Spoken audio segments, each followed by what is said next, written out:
Welcome to Lean Body Mind. I'm Steve. I'll be your host and companion on this video, as well as probably every future video. This video I'm entitling Follow-Up to Kickoff Video.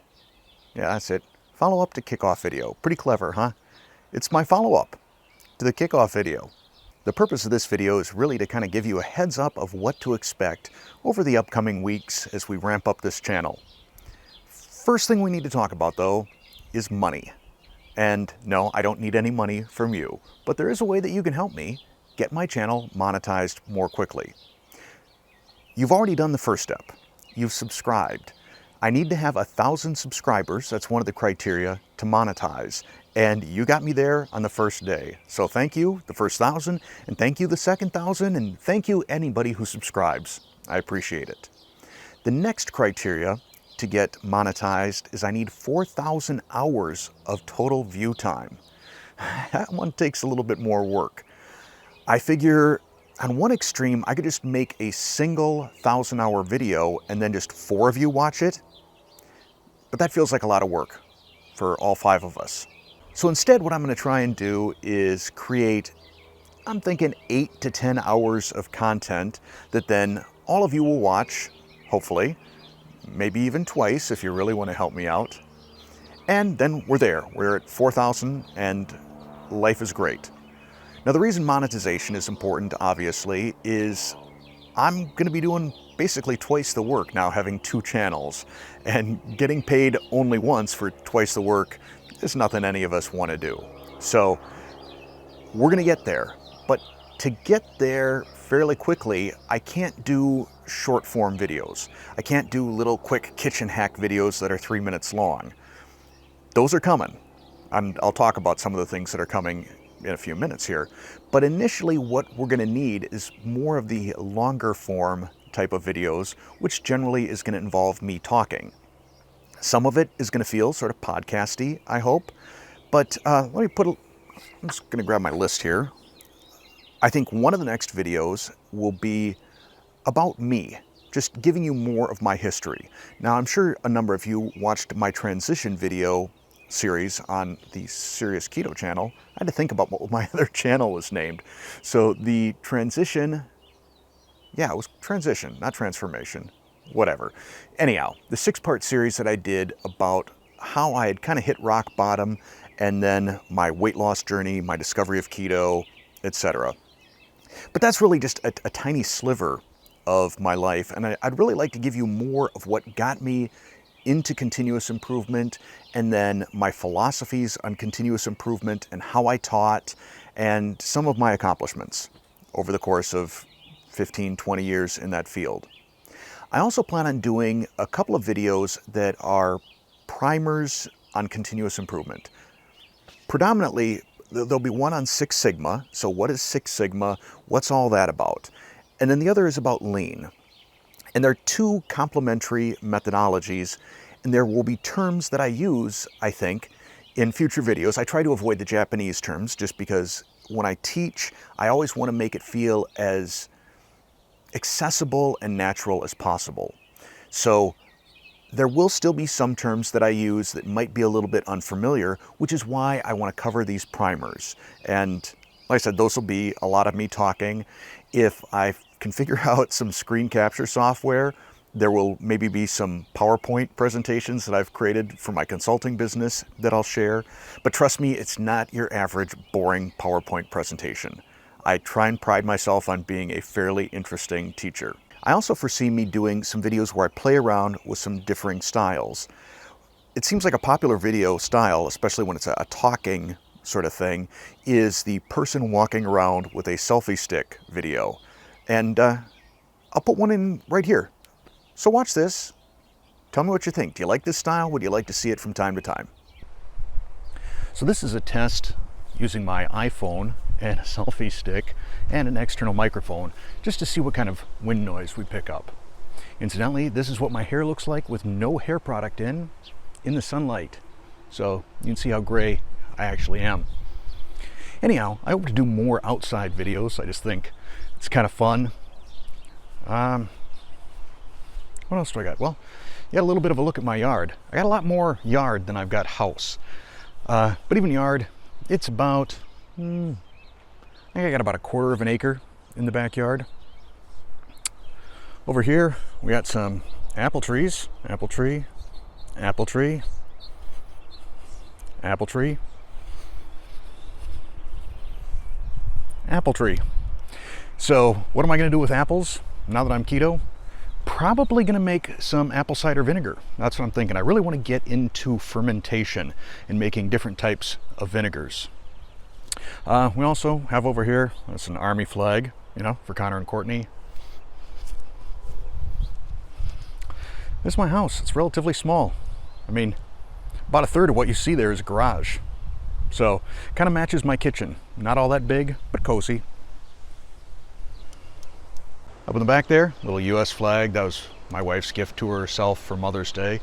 You know, she being a Navy veteran and both the kids being Army, you know, the patriotic thing. Let's see. I'd like to do a gardening video very soon. You can see it back here. I'll start explaining some of my methods and tips and tricks and things like that. For today though, I need to get out and start doing some pruning, and I'll explain that in a video when I actually have someone that can record me doing a video. Yeah, I don't think I can prune and selfie stick at the same time. The other thing I've got going on up against the house here is all manner of herbs, which is just great, except for the fact that they seem to grow at a pace that is faster than I can use them.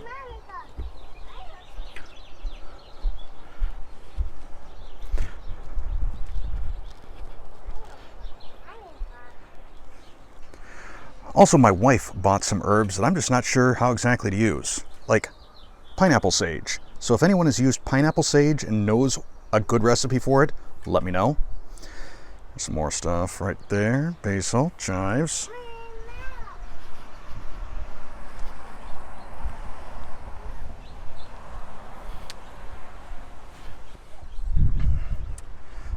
I just watered the dill, so it's kind of weighted down, but you can see how much dill I have.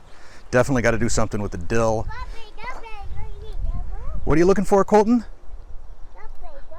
Strawberries, strawberries.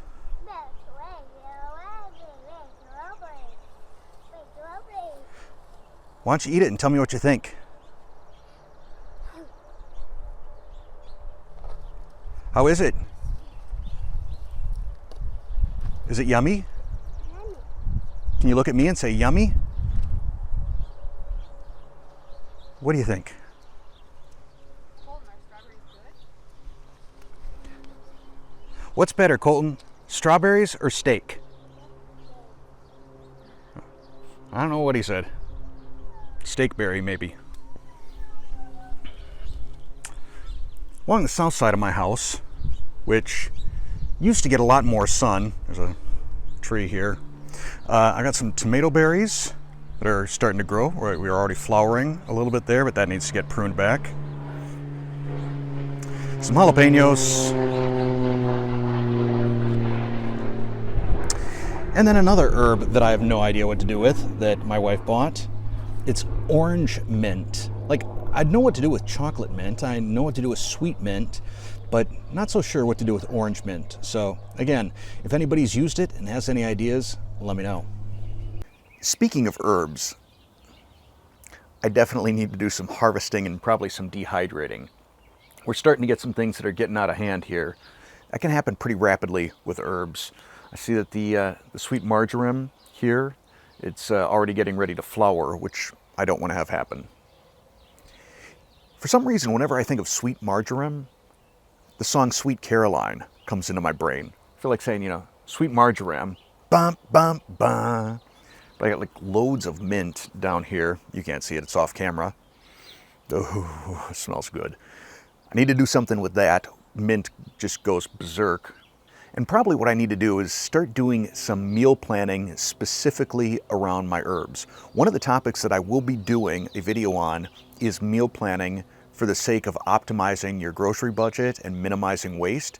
So look for that as a future video, probably after we get into that monetized phase. I'll definitely be showing you the first of my gardening videos. I've already started filming that. Whoa, there's just a hawk that just flew right overhead. big hawk. So definitely be doing a gardening video, at least the initial one, where I show my setup, how I set up my irrigation, how I set up weed control, things like that that make my garden more productive and less work. I'm also planning on doing a number of giveaways on this channel. Perhaps as I hit certain milestones, I'll do giveaways. So the monetization thing, that's pretty big. That'll probably mark the first of my giveaways, and it's gonna be something from my cookbook collection, something autographed from my cookbook collection.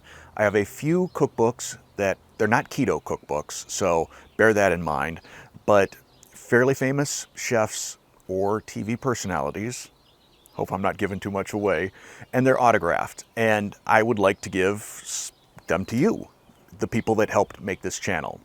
So that's coming fairly soon in the future. Well, as soon as I hit 4,000 hours of total view time. The cool thing is, while we're ramping up and while we're having these little podcasty sort of things, get to know Steve sort of things, see another side of Steve type video, I will also be working on learning some animation software. So I've got this software, it's called Explaindio. I've got another one, it's some sort of animation studio with cartoons and things like that.